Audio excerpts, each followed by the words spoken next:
Olá, uma ótima tarde a você que está acompanhando a programação do Canal do Boi. Está no ar a partir de agora a segunda edição do Agricultura BR deste dia 20 de fevereiro, quinta-feira. Data que vamos tratar de assuntos sempre muito relevantes para você, produtor rural. Lembrando que você está acompanhando o nosso sinal pelas parabólicas em todo o Brasil, até nos países vizinhos, também pela internet no mundo todo, pelo portal sba1.com, Facebook e YouTube. Você acompanha também por TVs, por assinatura, são diversas delas, mas principalmente TV Claro e NET TV no canal 190. E a partir de agora, sinal aberto no Mato Grosso do Sul com os amigos da TV Imaculada Conceição. Um grande abraço a todos, é o Agricultura BR no ar. E o Agricultura BR de hoje fala a respeito de abates de bovinos no último trimestre de 2019. Você vai ver que teve um recuo importante no último ano, nos últimos 3 meses do ano passado. Vou falar também a respeito de um grande fórum chamado Fórum Outlook do Departamento de Agricultura dos Estados Unidos. Acontece nesta quinta e nesta sexta-feira. Os olhos da agricultura mundial estão todos voltados para lá para saber o que vai acontecer com a agricultura norte-americana, mas eu já adianto que vão aumentar a área de soja, então você já está preparado aí para essa situação.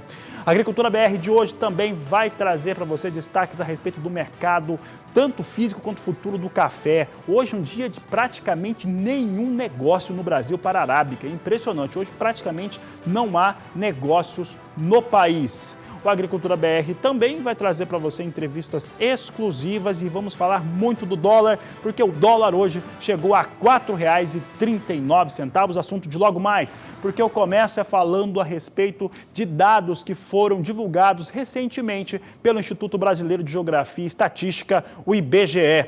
E o IBGE trouxe dados que confirmam aquilo que temos falado já há vários anos, a redução na oferta de animais. Há uma escassez evidente no país em relação a animais terminados e também animais magros, boi e vaca magra para engorda. O Brasil passa por sérias dificuldades no abastecimento deste tipo de matéria-prima.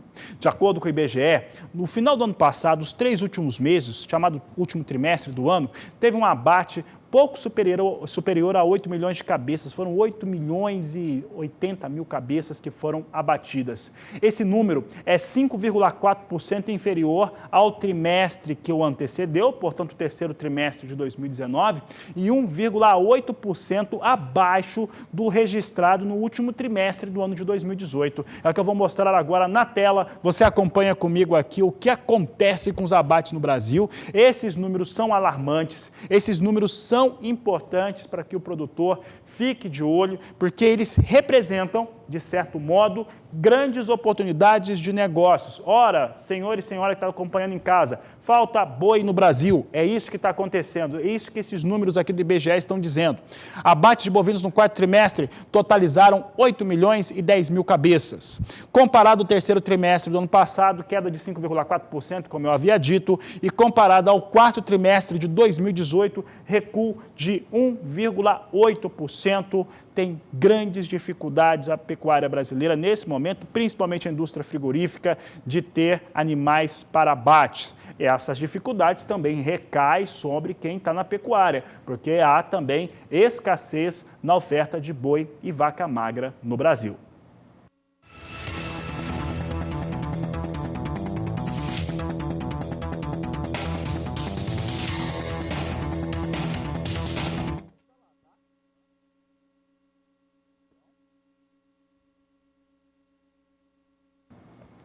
Vou falar agora sobre um tema extremamente importante, já vou abrir o programa praticamente falando disso, é o dólar. O dólar hoje voltou a subir forte e o dólar mais forte, ele impacta em vários negócios, em vários tipos de negócios. Olha, neste momento, há claro que vai ter sempre quem perde e quem ganha com determinadas situações. E com dólar não é diferente. É claro que com dólar você também tem essa condição. Olha só, se nos Estados Unidos, lá na Bolsa de Chicago, há uma séria questão em relação ao que vem acontecendo com os negócios em Chicago, principalmente soja, por que será que soja vive uma dificuldade tão grande? É muito simples. E olha, já teve até uma acusação do Donald Trump dizendo que talvez o Brasil, isso lá pelo começo do ano passado, que talvez o Brasil estivesse desvalorizando a sua moeda de maneira artificial. Isso nunca aconteceu no Brasil. O que acontece é que o dólar, e agora fica muito claro, o dólar sobe frente a qualquer moeda no mundo. Se comparar o dólar norte-americano, mesmo com moedas muito fortes, como o dólar australiano, o dólar dos Estados Unidos também valorizou.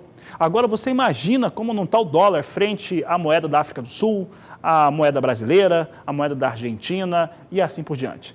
Então, sobe e sobe com muita expressão o dólar em várias partes do mundo e aqui no Brasil também. Ao subir o dólar tanto assim no Brasil, torna algumas situações complicadas, principalmente para quem precisa importar alguns tipos de produtos. Mas, por outro lado, para quem exporta, e principalmente para quem exporta soja, para quem exporta carne também, olha, o produto brasileiro fica extremamente competitivo, mas ele ganha uma competitividade muito forte. Então, sempre tem alguém que perde, sempre tem alguém que ganha. Nesse momento, a maior parte do agronegócio ganha sim com esse dólar mais forte, mais elevado. E o dólar hoje chegou a bater, como eu havia dito, R$ 4,39. É o que eu vou mostrar na tela agora. Vamos dar uma olhada em como é que está o dólar, né? O dólar chegou a R$ 4,39 e cedeu um pouco. Olha só como é que vem o dólar agora. É quase R$ 4,39. O dólar, neste momento, vem aí na casa de R$ 4,38 mais 7. É bem elevada a moeda norte-americana. Isso vai trazendo algumas preocupações para o Banco Central brasileiro, também para a equipe econômica do governo, mas é algo que era previsto, né, previsível, tendo em vista o que aconteceu em relação aos Estados Unidos e China, e ainda acontece, e principalmente agora mais recente, o vírus que atingiu a população chinesa e que tem trazido mortes e muita preocupação, tanto no aspecto da sanidade das pessoas, mas também sobre o aspecto econômico, inclusive ameaçando o crescimento de diversas nações, inclusive Brasil. Nós tivemos aqui alguns dados que eles foram contraditórios. Isso porque dentro do cenário interno, aqui no Brasil, se acredita que as nossas margens e estimativas de crescimento econômico vão se manter. Entretanto, alguns órgãos internacionais acreditam que não, que vai haver um recuo generalizado no mundo todo, nos principais países, por conta do coronavírus, que afeta não só a sanidade humana, mas também a economia, por conta do consumo que começa a ter estimativas menores. Vou saber agora que eu tenho o Walter Pulga Júnior, lá na sede da BBM, está com um convidado. Daqui a pouco ele vai participar conosco e vai falar a respeito do mercado de dólar, principalmente ao vivo. Daqui a pouco o pessoal está falando que está se preparando, o pessoal está ali se posicionando para fazer a entrada. Daqui a pouco ele participa conosco e nos traz essas informações. Antes disso, confira cotações de mercado aqui no Agricultura BR.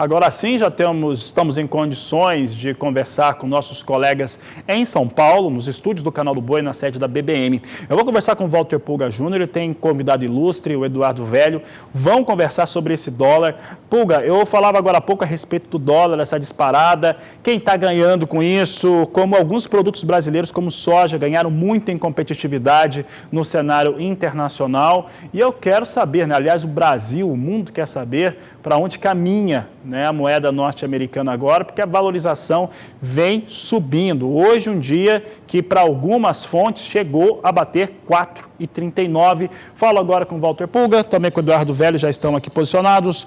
Pulga, boa tarde, seja bem-vindo.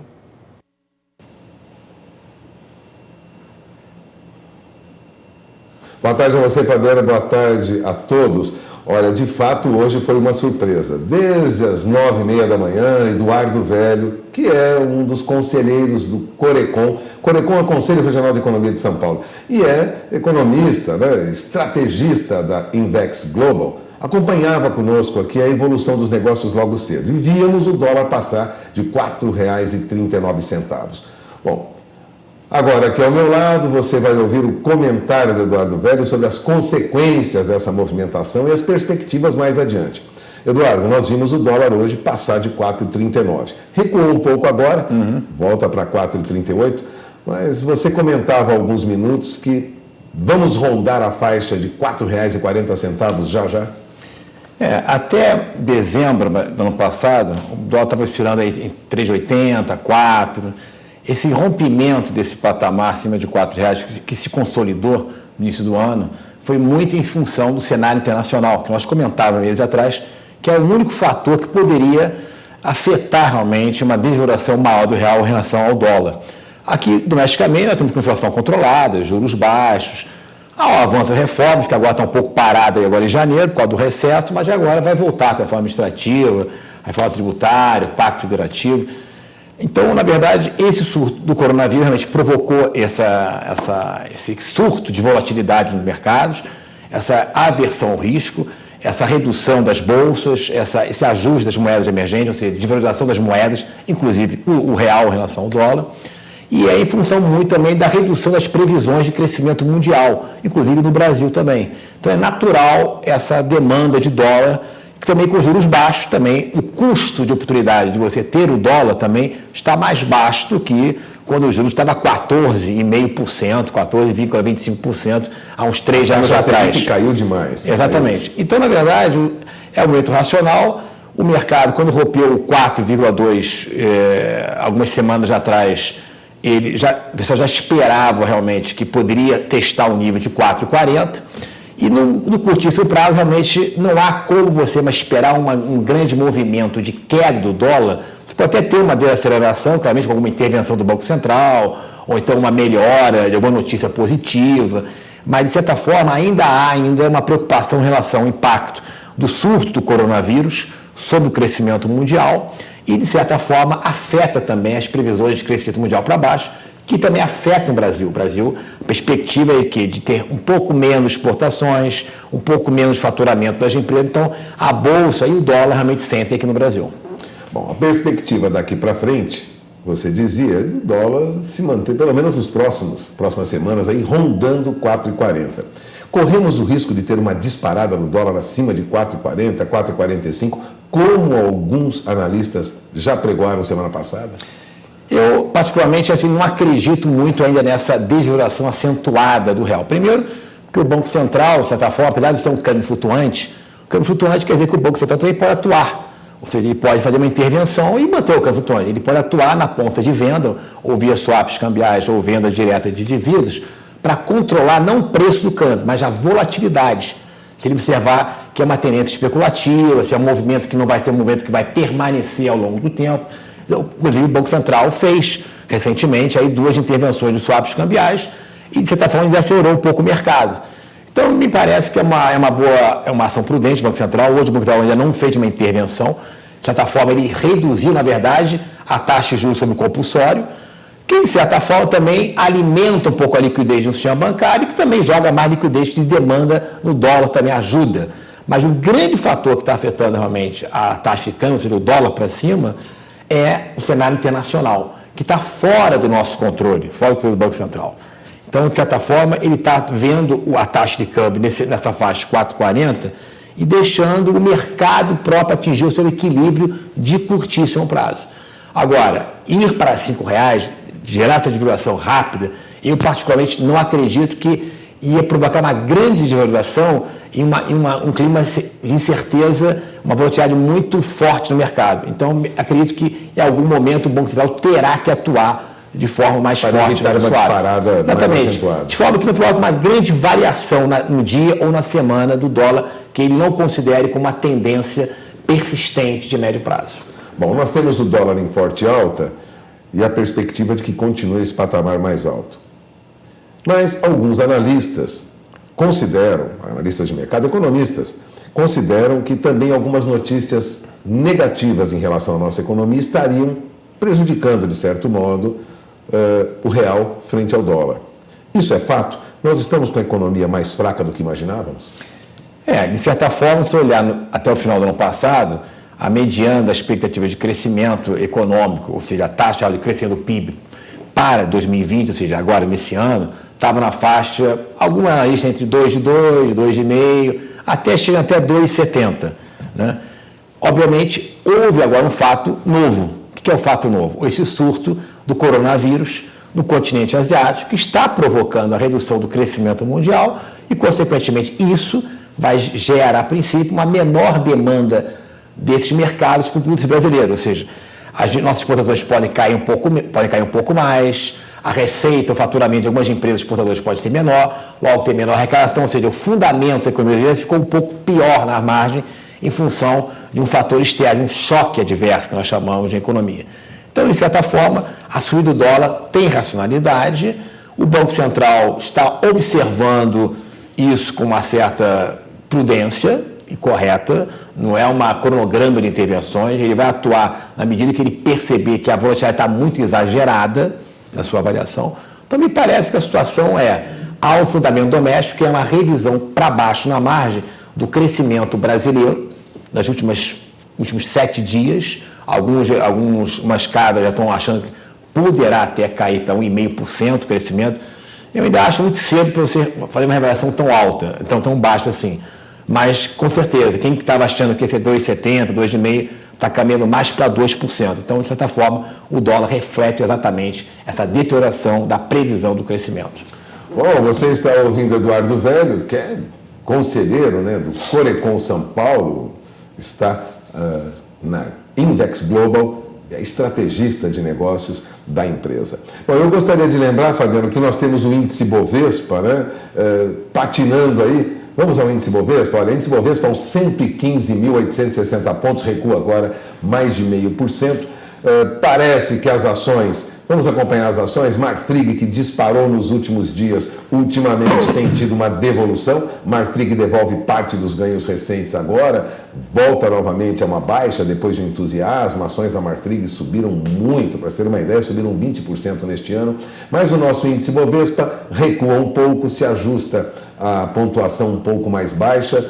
Esse movimento de sobe e desce da Bolsa, e eu pergunto agora aqui para o Eduardo, é normal, é comum? Esperava-se uma alta, depois uma oscilação. Essa crise também afetou o mercado de bolsa, não? Não, com certeza. O mercado de bolsa faz parte, que nem o mercado de moedas, o mercado de dólar, do mercado de renda variável, que flutua, não é um mercado de renda fixa, é um mercado que flutua em função dessa dinâmica de compra e venda dos mercados, mas de forma variável, não tem uma renda fixa realmente determinada. Mas é natural agora, se você perceber bem, há um fato positivo, a Bolsa está oscilando aí, até chegou a bater 113, 114 mil, até 118, 119. Então ela está aí, mas ela não cai de forma consistente, ou seja, não há um vácuo de queda, ou seja, romper, por exemplo, voltar a ficar abaixo, por exemplo, de 100 mil pontos. 110 mil pontos, por exemplo. Então a Bolsa, na verdade, ela está ali flutuando, o mercado está com um giro muito rápido, a tendência é haver menor volume de negócio, pessoal, reduzir um pouco o volume para não arriscar muito, mais cautela, então é natural.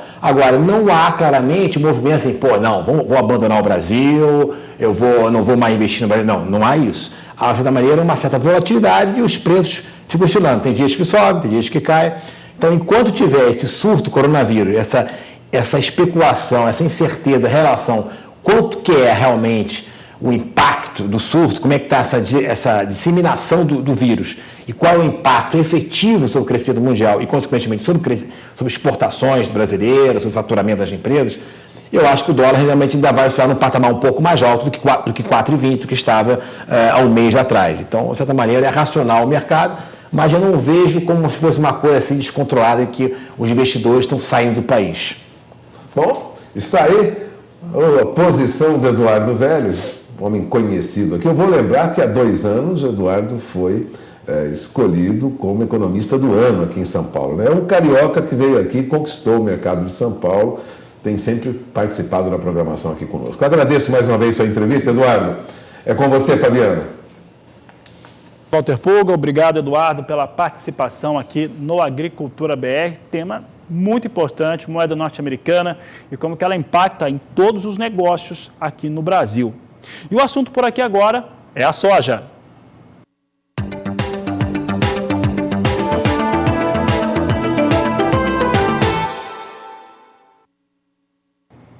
Lá no estado do Mato Grosso, a aceleração na colheita é forte e os produtores estão chegando na reta final lá na região de Sorriso. Quem nos conta como é que estão os trabalhos é o repórter Valdir Pacheco. A colheita da safra de soja 2019-2020 aqui em Sorriso, na capital nacional do agronegócio, já está na reta final, faltando pouco menos de 7% de toda a área plantada para ser colhida. Eu converso agora com o presidente do Sindicato Rural, Tiago Stefanello, que vai nos dar um panorama de como foi o andamento desta safra. Tiago. Olha, a safra, como você bem falou, já estamos ao redor de 93%, 95% essa semana nos nossos levantamentos.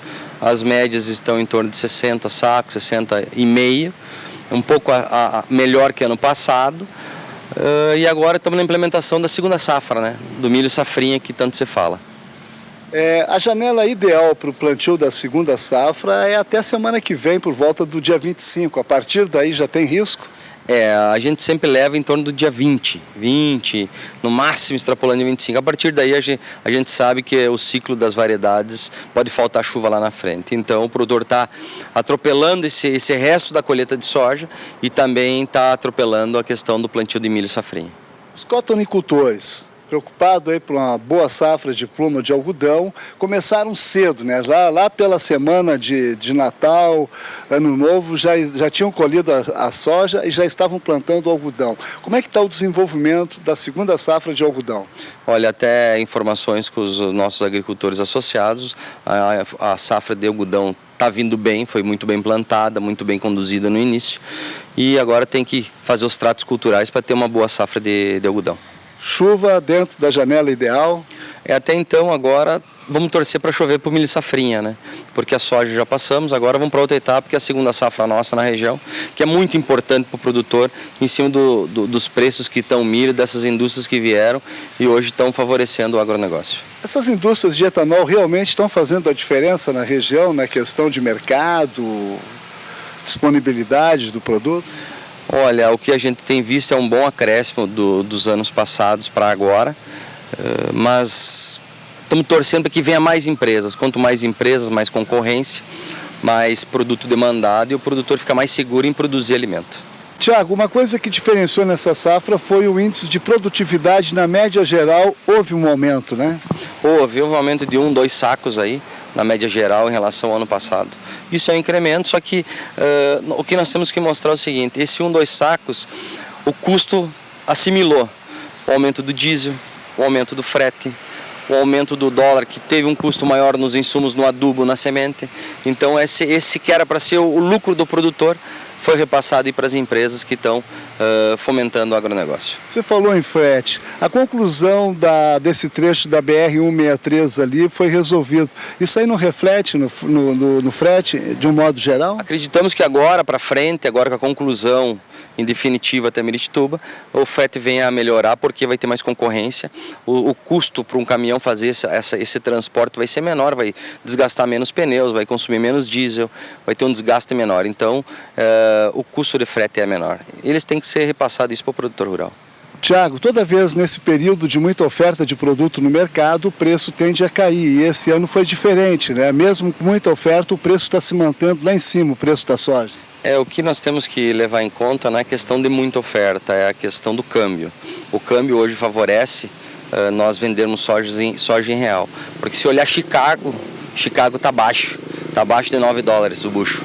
Então Chicago está barato, só que o câmbio tá bom internamente. Então vender em reais hoje é um bom negócio. Futuramente, se vai fazer negócios futuros em dólar, a troca ela não está tão favorável. Mas mesmo assim está melhor que os anos anteriores. Acabei de conversar com o Tiago Stefanello, presidente do Sindicato Rural. De Sorriso, Mato Grosso, Valdir Pacheco.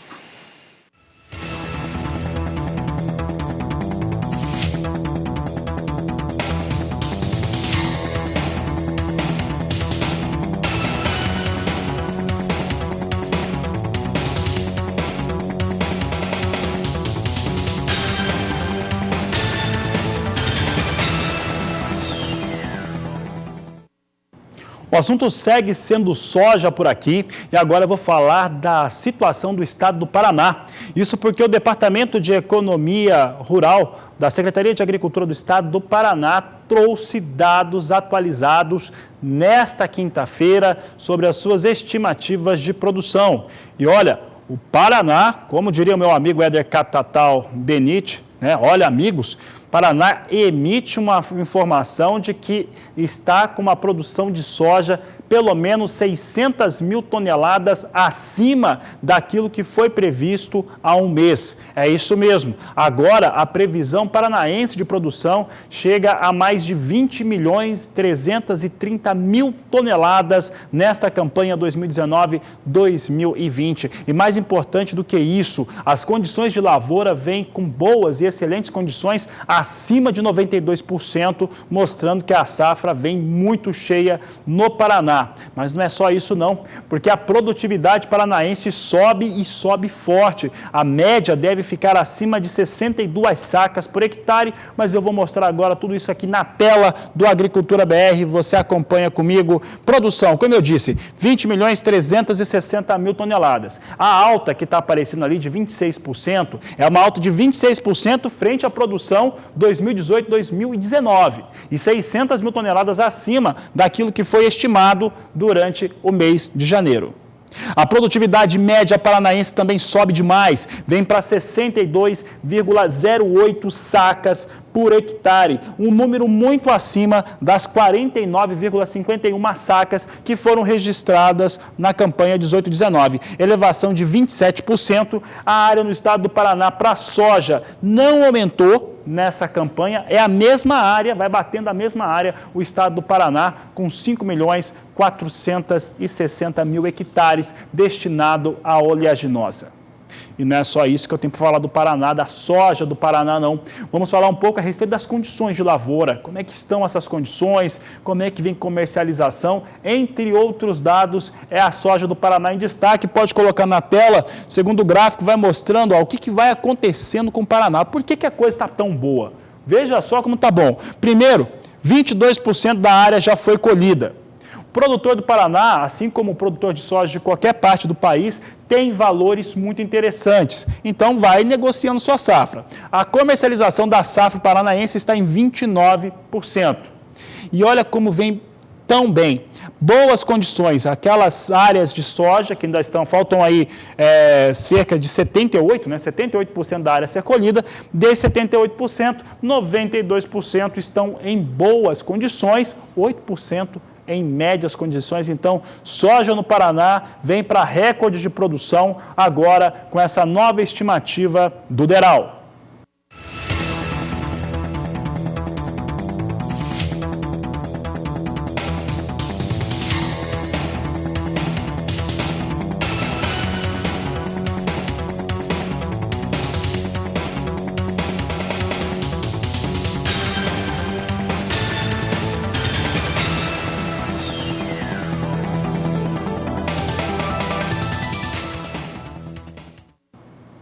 Fala agora a respeito do que vem acontecendo no cenário internacional da soja em Chicago. Hoje, antes de começar a falar do dólar que aqui no Brasil chegou a atingir R$ 4,39, eu falava sobre a competitividade que alguns produtos ganham com a moeda norte-americana mais forte. Uma delas, e sem dúvida nenhuma, é a soja. A soja fica muito competitiva no cenário internacional, assim como o milho, mas no caso, os importadores, quem compra soja no mundo todo, realmente vem bater aqui na porta do Brasil. É por isso que está chegando tanto navio para embarcar soja. E com isso, os negócios com soja lá na Bolsa de Chicago acabam patinando, não conseguem se mexer muito. E é o que nós vamos mostrar agora. Vamos dar uma olhada como é que vem soja em Chicago. A soja na Bolsa Norte-Americana vai sendo negociada neste momento com recuo. Você tem aqui as posições de março, vindo a $8,95 por bushel, é o que a Agricultura BR vai destacando para você. Maio, $9,03 o bushel. Posições aqui que vão sendo negociadas na Bolsa Norte-Americana de Chicago. Temos a posição de julho, $9,12 mais 6 por bushel. E também a posição de agosto, $9,15 mais 6 por bushel é o destaque do Agricultura BR. E olha, quem é operador nos Estados Unidos, quem é investidor e aqui no Brasil também, está todo mundo, aliás, o mundo da agricultura está de olho hoje nos Estados Unidos.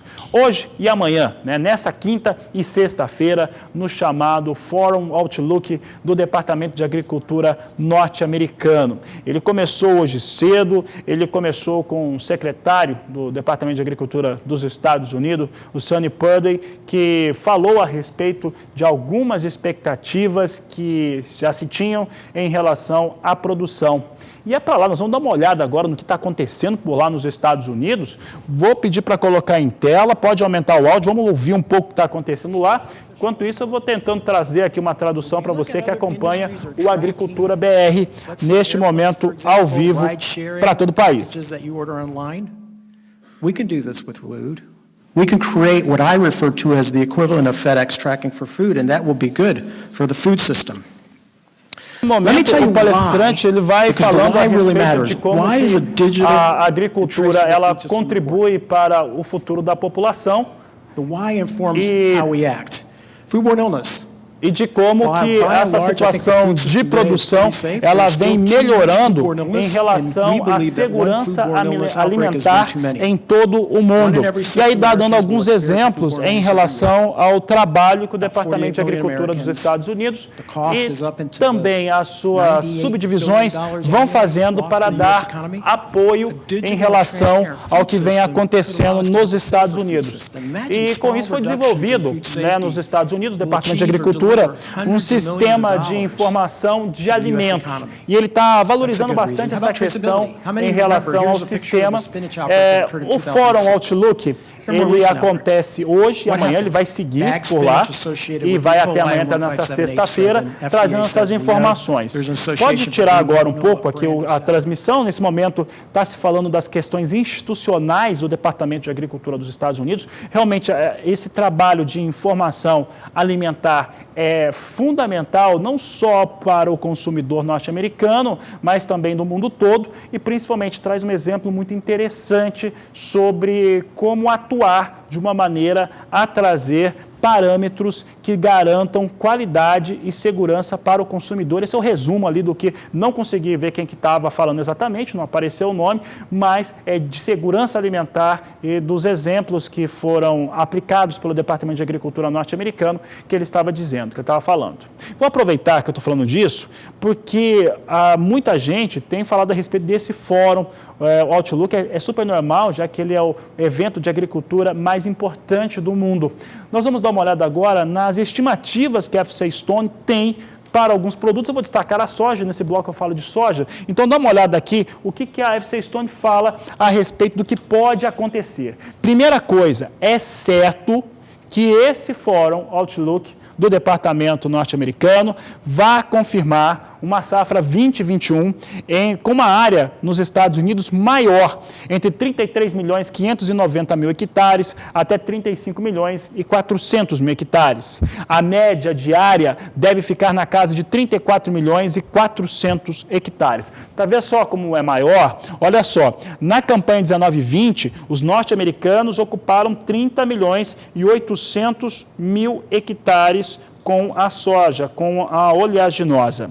Já para a produção, o FCA Stone, ela acredita entre um intervalo de 112 milhões e 20 mil toneladas até 119 milhões e 800 mil toneladas. Colocamos aqui, lançamos aqui a média de produção, de acordo com a FCA Stone, os Estados Unidos podem chegar a 115 milhões 670 mil toneladas de soja na safra 2021. É disso que se trata o Outlook Forum neste momento, neste ano. Trata, claro, do que vai acontecer na próxima campanha, além de comentar também o que eles têm trabalhado para melhorar o sistema todo. Foi lembrado também que os Estados Unidos, na campanha 19-20, passaram por questões climáticas, teve situações na qual se teve cultivo de qualquer cultura em situações climáticas bastante complicadas, com enchente, com muita chuva e neve.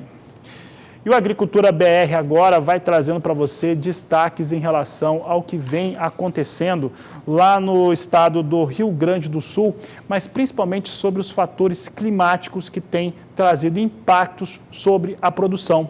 É o que nós vamos acompanhar agora na reportagem. O clima é um grande influenciador da produção agrícola. E como será que ele deve se comportar ao longo de 2020? É sobre isso que eu converso agora com o Luiz Renato Lazinski, ele que é meteorologista. O que a gente pode esperar, né, do tempo, do clima nos próximos meses aqui no Rio Grande do Sul e no Brasil como um todo? Bom, em primeiro lugar, é uma satisfação, Luiz, conversar contigo, né? Olha, realmente, como você falou, não é? Nós estamos aqui num evento em que nós estamos vendo tanta tecnologia, né? Hoje em dia, melhoramento genético, manejo de solos, manejo de pragas, esses equipamentos hoje, todos eles, né, digamos assim, muito sofisticados. E você controla tudo na agricultura. Só tem um fator que tu não controla, que é justamente o clima, né? Então o clima acaba sendo esse fator fundamental de sucesso ou não nas nossas lavouras. Porque com toda essa tecnologia, da porteira para trás eu controlo, mas o clima eu não controlo. O exemplo disso está isso aqui no Rio Grande do Sul, que nós estamos percebendo, né? Nós tivemos aí um clima, algumas áreas foram bem, outras não foram tão bem, mas eu acho que o agricultor não pode reclamar, né? Nessas últimas 6 safras, no geral, no Brasil, o clima foi muito bom, favoreceu bastante o agricultor, né? Então, nós estamos passando por esse fenômeno, acho que o pessoal já deve ter ouvido falar bastante desses fenômenos climáticos, El Niño, Laninha, não é? E esses fenômenos influenciam, claro que não são só eles, mas eles são os principais que influenciam o clima, não só aqui no sul do Brasil, mas em todo o Brasil, não é? E o que acontece? Esse ano não tem nem El Niño, nem Laninha influenciando, o que nós meteorologistas chamamos de um ano de neutro, é um ano de neutralidade climática. E esse ano neutro, nessa região, principalmente no centro-sul do Brasil, ele causa esses problemas de, vamos dizer assim, essas chuvas bastante irregulares e mal distribuídas. Então, um exemplo disso, no começo da safra, em outubro, nós tivemos um excesso de chuva no Rio Grande do Sul, enquanto ali no Paraná, Mato Grosso do Sul, São Paulo, nós tivemos um atraso de mais de um mês no plantio. Por quê? Porque faltou chuva. Depois começou a chover lá, faltou chuva aqui. Então, você tem esses problemas de hora chover muito e períodos maiores, tipo esses veranicos, serem um pouco mais prolongados, não é? Essa questão da neutralidade climática, ela vai persistir ainda até pelo menos meados desse ano, até o inverno, início do inverno, nós vamos persistir com esse clima neutro.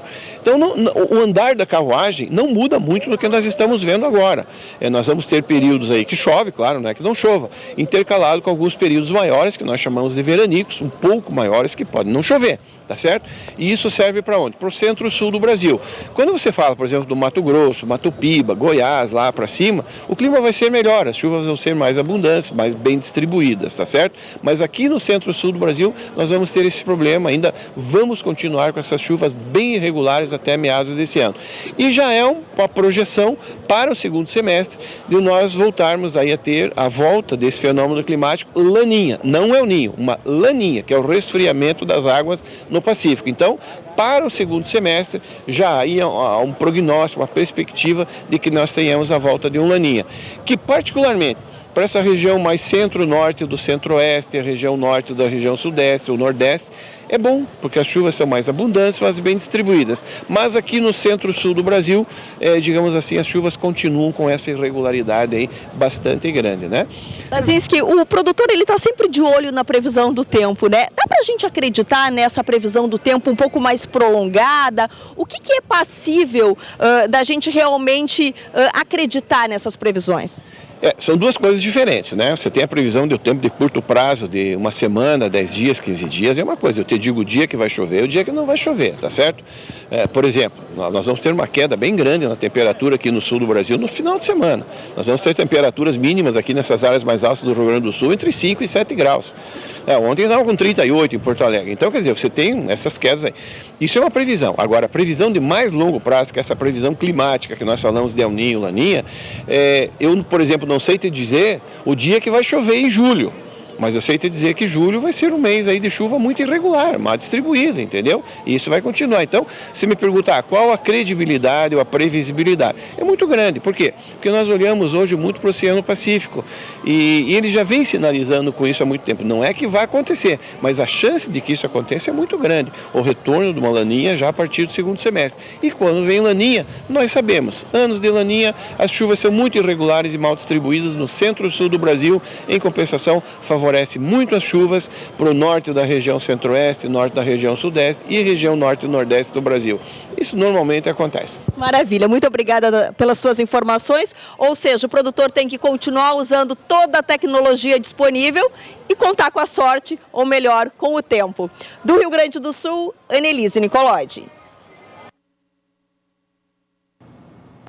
Tá certo, e a Annelise Nicolodi trazendo as informações direto do estado do Rio Grande do Sul. Olha, daqui a pouco nós vamos aqui no Agricultura BR falar sobre milho e vamos trazer em destaque também um fator na suinocultura no estado de Minas. Walter Puga daqui a pouco participa conosco de novo, vai falar desse assunto que tem uma gravidade. Vou para o intervalo e volto já. Nesta quinta-feira, o Departamento de Economia Rural da Secretaria de Agricultura do Estado do Paraná atualizou os seus dados sobre as mais diversificadas culturas. Eu já falei nesse programa a respeito da soja e agora trago os destaques em relação ao milho e as estimativas do DERAL. Vamos dar uma olhada no primeiro parâmetro que é colocado pelo DERAL, que é em relação ao milho de primeira safra. Portanto, esse milho de primeira safra já alcança 23% da área total colhida e vem com uma situação muito positiva. 94% desse milho está em boas condições, o milho que ainda está no campo.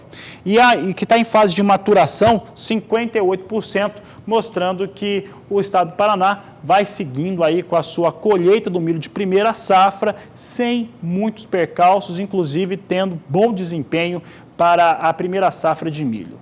Já a segunda safra do milho, que aí é aquela safra cheia, também está excelente no estado do Paraná, é o que nos mostra o relatório do DERAL. Pode trazer aqui na tela o segundo gráfico, aqui mostra essa condição que é sensacional. Primeiro, que 32% da área foi semeada, então estamos falando da área destinada a milho, 32% dela já está no solo, 99% em boas condições, 1% já se encontra na fase de maturação, é o que destaca o DERAL no seu relatório desta quinta-feira, dia 20 de fevereiro.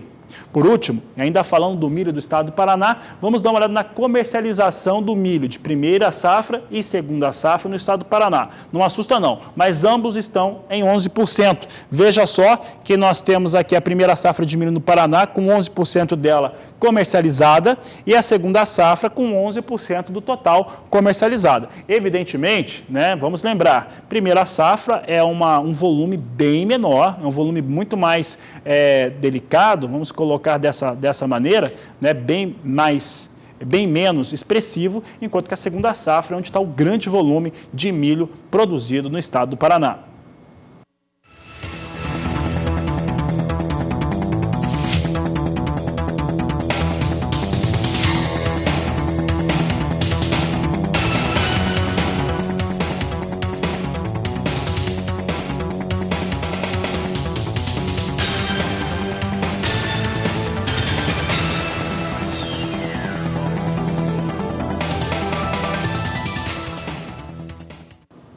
O destaque agora vem do estado de São Paulo.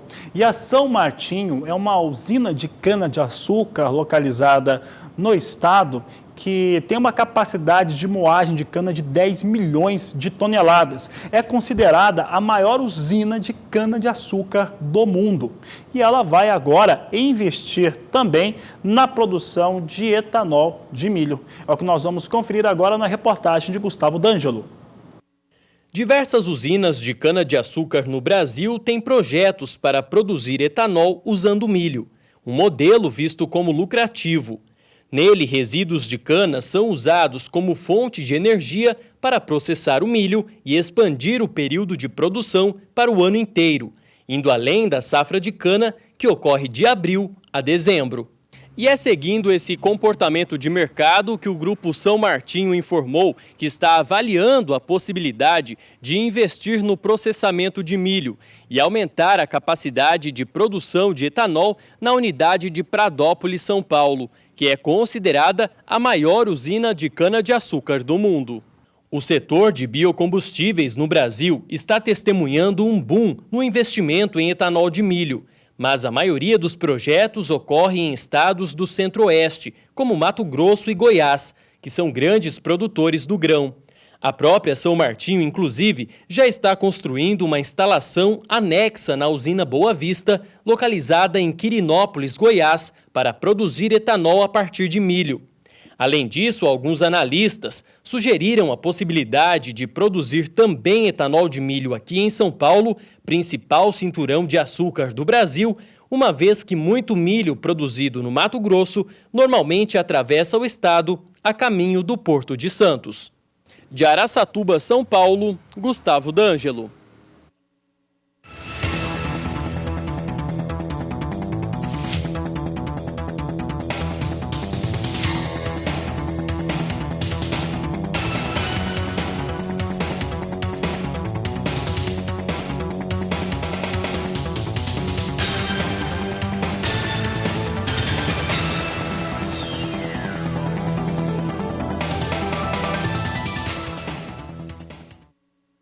Nesta última quarta-feira havia muita tensão no setor do agronegócio e, olha, não foi resolvido não. Isso porque o STF, que julgaria aquela ação de inconstitucionalidade que foi proposta pelo PSOL, um partido político brasileiro, sobre as questões ligadas à tributação sobre os defensivos, sobre os agrotóxicos no Brasil, foi adiado. O STF julgaria essa inconstitucionalidade que caso o STF considerar inconstitucional, isso vai representar um impacto de 12 bilhões de reais sobre o agronegócio brasileiro, 5% do valor bruto, o emprego de muita gente e o desenvolvimento de muitos municípios no interior do país. O repórter Saulo Lopes fala um pouco mais a respeito do tema. Os trabalhos na Corte do STF começaram às 14h30. O ministro relator da ação direta de inconstitucionalidade da medida 5553, que trata da incidência de impostos do IPI e do ICMS sobre os agrotóxicos, o ministro Edson Fachin, ia pedir a palavra quando o presidente da Corte, ministro Dias Toffoli, resolveu encerrar a sessão e adiar a análise do mérito da DIN 5553. Dias Toffoli lembrou da posse dos novos dirigentes do Tribunal Superior do Trabalho e os ministros da Casa estavam livres, com a agenda mais livre, para fazer esta visita técnica. Lembrando que a DIN 5553 pode trazer, caso caia aqui no STF, a incidência desses impostos do IPI e do ICMS sobre os agrotóxicos, bastante problema no campo. Já se calcula no Ministério da Agricultura que o valor bruto da produção possa ter um aumento nos custos de 12 bilhões de reais, com a consequente também repercussão no aumento da cesta básica e também nos empregos no campo. Assim, a DIN 5553 fica adiada, a Corte pode ainda marcar, Dias Toffoli deixa o cargo de presidente do STF em setembro. Caso eles queiram limpar a pauta, ele pode então colocar este assunto até o primeiro ou o segundo semestre, lembrando também que tem eleições, então é aguardar para quando virá a nova data de análise dessa importante questão para o campo brasileiro. De Brasília, Saulo Lopes.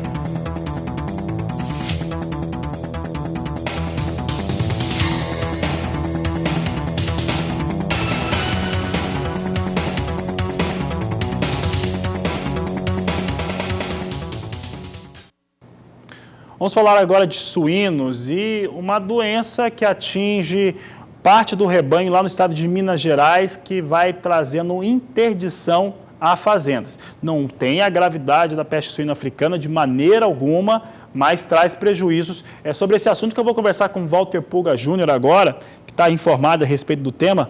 Pulga, o que foi identificado nessas propriedades de Minas Gerais? Boa tarde mais uma vez.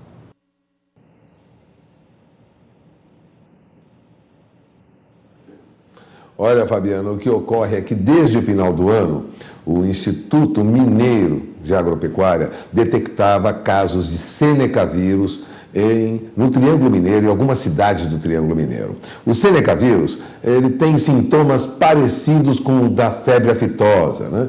E há necessidade de identificação. Já foram identificados em algumas propriedades. Ocorre que o prejuízo é muito grande. Vale lembrar que o senecavírus não impede que a carne seja consumida. Não há preocupação de, vamos dizer, prejudicar ser humano. Mas o prejuízo para o produtor de suínos, para o suinocultor, é muito grande, né? A infecção pelo vírus causa um problema, que são sintomas de infecção, né? Bolhas nas patas principalmente, são semelhantes mesmo à febre aftosa, que tem forte impacto comercial. A doença, aliás, não estava mais no Brasil. O Brasil é livre da doença, em geral, com vacinação. Agora, para testar se os animais estão contaminados ou não, nesses sintomas desse senecavírus, e não sendo, portanto, de aftosa, veterinários do IMA, do Instituto Mineiro de Agropecuária, que é ligado à Secretaria de Agricultura de Minas, têm colhido amostras para fazer exames. Só que esses exames não são tão rápidos. De qualquer maneira, quando um fiscal detecta senecavírus numa propriedade, ele isola essa propriedade,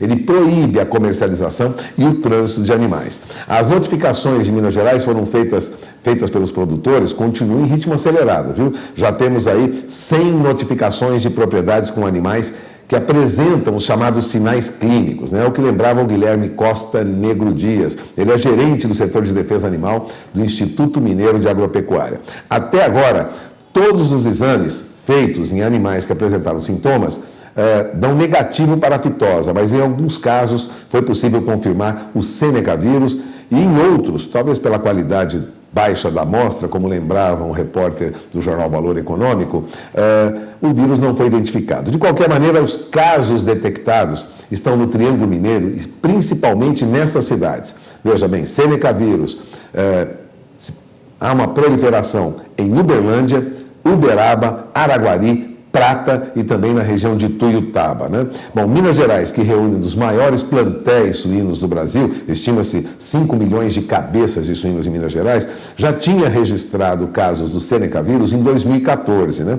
Mas há preocupações porque também, né, javalis e javaporcos, né, que são espécies invasoras, né, podem ser vetores e podem propagar o senecavírus. Eles também são suscetíveis a esses vírus, como lembravam os técnicos do Instituto Mineiro de Agropecuária. Mas a preocupação com o javali é mais em relação à peste suína, né, porque eles também podem ser reservatórios dessa doença e podem transmitir para os porcos de criações comerciais.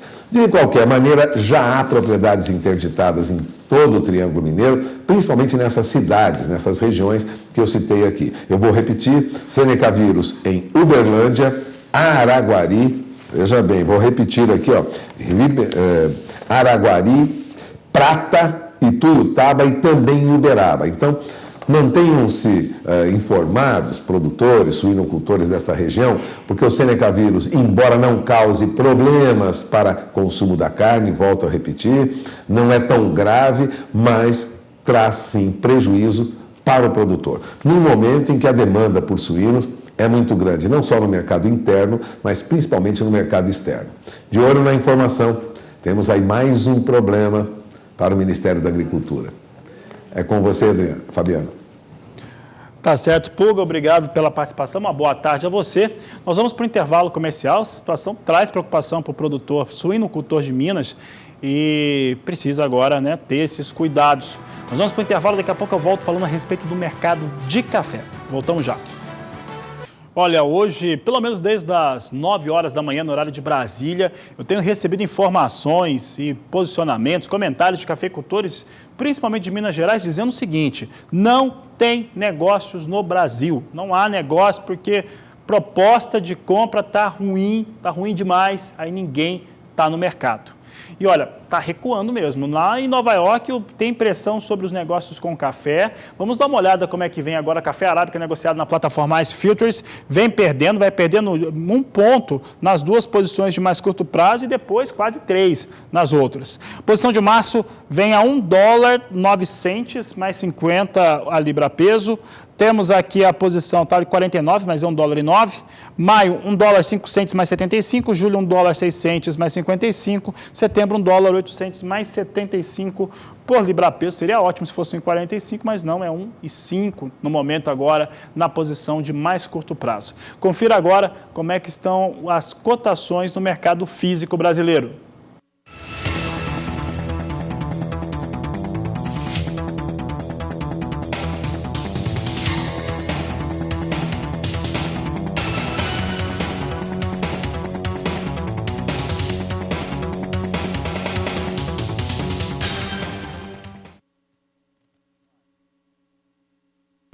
Rapidamente, a Agricultura BR traz para você o destaque para os negócios com café robusta na Bolsa de Londres em tonelada e dólares. Você vê aqui a posição de maio, $1.287, julho, 1.340, aí já vindo para a estabilidade, setembro, $1.356, posição de novembro, $1.372, totalmente estável.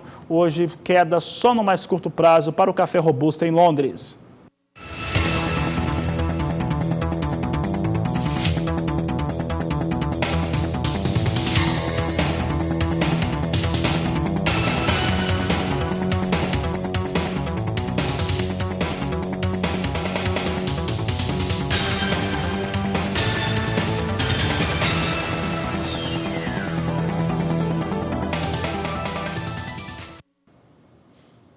E a Federação da Agricultura do Estado do Rio Grande do Sul, a AFARSUL, decidiu apoiar de vez o fator de adiantar o final da vacinação contra a febre aftosa no estado. Houve uma votação que envolveu os sindicatos rurais gaúchos, que teve o placar de 53 votos a favor da AFARSUL apoiar o final da vacinação contra a febre aftosa e 11 votos contra.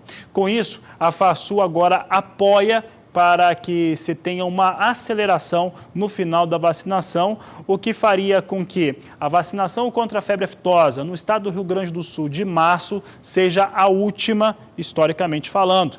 E com isso, eles acreditam que no mês de maio de 2021, o estado do Rio Grande do Sul teria o atestado de ser livre de febre aftosa sem vacinação, conjuntamente com o estado do Paraná. É o destaque aqui do Agricultura BR.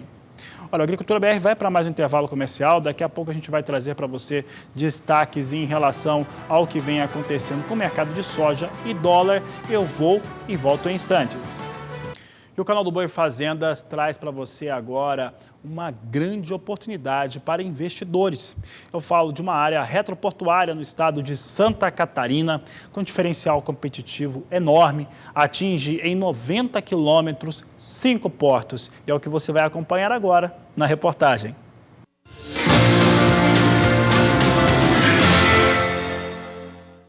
Eu estou na divisa do estado do Paraná com Santa Catarina. A 6 quilômetros desse ponto está o município conhecido como Porta de Entrada do Estado, a cidade de Garuva, responsável por movimentar boa parte da economia nos trabalhos de agricultura e agora também com visão nas áreas retroportuárias.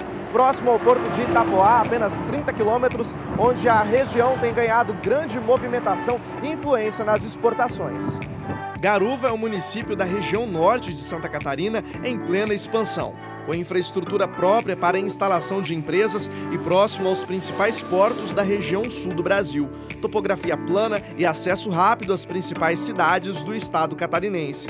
Além disso, os incentivos para investimentos são muitos. Esse novo nicho encontrado em Garuva para a gente desenvolver a economia local e trazer esse benefício para a nossa população, vários dos empreendimentos importantes que estão ocorrendo aqui no município. A Superfrio, uma empresa do ramo refrigerado que vai dar o suporte que faltava para o porto de Itapoá, também está em fase final de licenciamento uma termoelétrica da Angel, que dará esse suporte energético para as empresas não só de Garuva, como da nossa região. A obra do contorno, inaugurada há pouco tempo, permitiu um novo acesso ao porto de Itapoá, com agilidade e praticidade.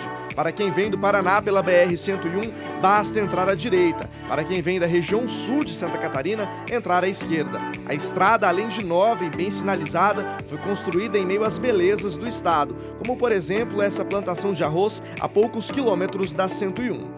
Chegando em Itapoá, o nosso destino é o porto, um grande responsável pela geração de empregos e investimentos na região. Na realidade, o Porto de Itapoá tem tido um crescimento muito grande em toda a região. Nós começamos 2019 em 6ª posição nos terminais, nos portos do Brasil. Passamos para 5º, 4º e terminamos 2019 em 3ª posição. Hoje nós temos o Complexo de Santos, temos o Porto de Paranaguá e na sequência nós já temos aqui Itapoá. Para esse crescimento a ser realmente sustentável e reter o cliente cada vez mais na nossa região, é feito muito investimento também na nossa retroárea. Com o movimento crescendo na região, a demanda por áreas de armazenamento nas proximidades do porto se tornam cada vez maiores. Partindo dali, apenas 30 quilômetros da região, encontramos um terreno pronto para atender essa demanda. São 100 hectares com topografia plana, com acesso à obra do contorno nas proximidades da BR-101 em Garuva. Além disso, todas as legalizações para a instalação retroportuária já estão aprovadas, prontas para o início de um grande investimento. Essa área aqui, ela foi de uma área rural, foi transformada em área retroportuária, inclusive a pioneira aqui do nosso município, onde o comprador solicitou essa alteração para implantação de empresas. Hoje ela conta com 1 milhão de metros quadrados, de área toda plana, com todas as liberações ambientais para receber qualquer instalação. Essas imagens que você vê na tela mostram a imensidão da área, uma oportunidade de crescimento. São bons negócios que nossa equipe traz para você. Entre em contato, temos uma proposta que vai mudar a sua vida.